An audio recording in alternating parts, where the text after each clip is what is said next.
पुणी थरे बन्या स्थिति गंभीर होउची विपद बढ़ुची। समस्त सरकारी अधिकारी और कर्मचारी को छुट्टी बातिल कले सरकार। पुणी आसुची वर्षा सरकार को बढ़िला चिंता। छुट्टी रे थिले तुरंत ड्यूटी रे जोग देबा को निर्देश। समस्त सरकारी अधिकारी और कर्मचारी को छुट्टी बातिल कले सरकार। लगाण वर्षा जोगु राज्य में पुणी थे बन्या स्थिति गंभीर होइछि। भद्रक जिल्लार अनेक अंचल में नदी जलस्तर बढ़िबा सह तलिया अंचल जलमग्न होइछि। बहु स्थान में रास्ता उपरे बन्या जल प्रभावित होउथिबारु जोगाजोग विच्छिन्न होइछि।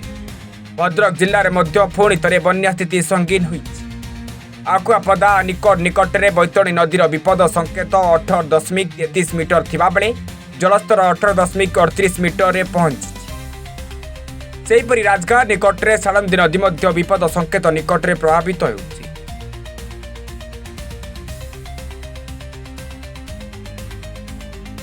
बन्या परिस्थिति को दृष्टि रखी छुट्टी बातिल करिसंती जिल्लापाल। समस्त अधिकारी और कर्मचारी को मुख्यालय रहिबा को निर्देश देइसंती जिल्लापाल। छुट्टी रे थिले तुरंत ड्यूटी रे जोग देबा को मध्य निर्देश दिया जाइछि। गतकाली जलस्तर कमिथिले मध्य लगाण वर्षा जोगु पुणी नदी फुलिबा आरंभ करिछि।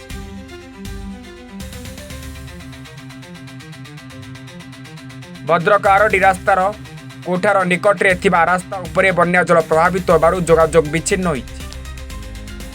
दामनगर तिहिडी और भंडारी पोखरी बहु तलिया अंचल जलमग्न होइछि।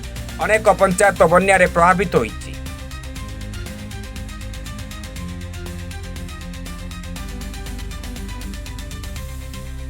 प्रशासन पक्षरु लोकों को सुरक्षित स्थान को स्थानांतर सह सुखिला खाद्य जोगाई दिया जाउ। यारी भितरे आसंता 20 तारिख जाए सारा राज्य में प्रबल वर्षा नहीं पूर्वानुमान करिछि पाणीपाग विभाग।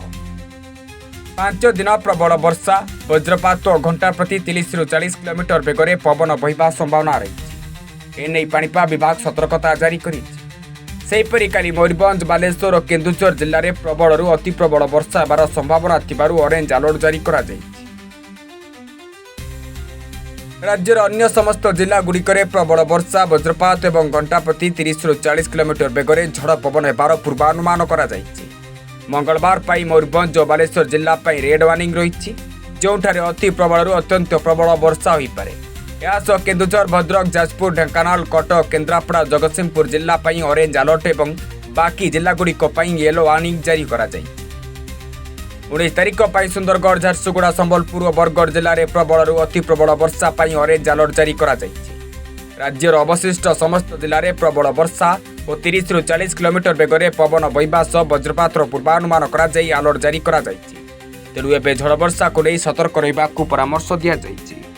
Bureau report news 9 Odia.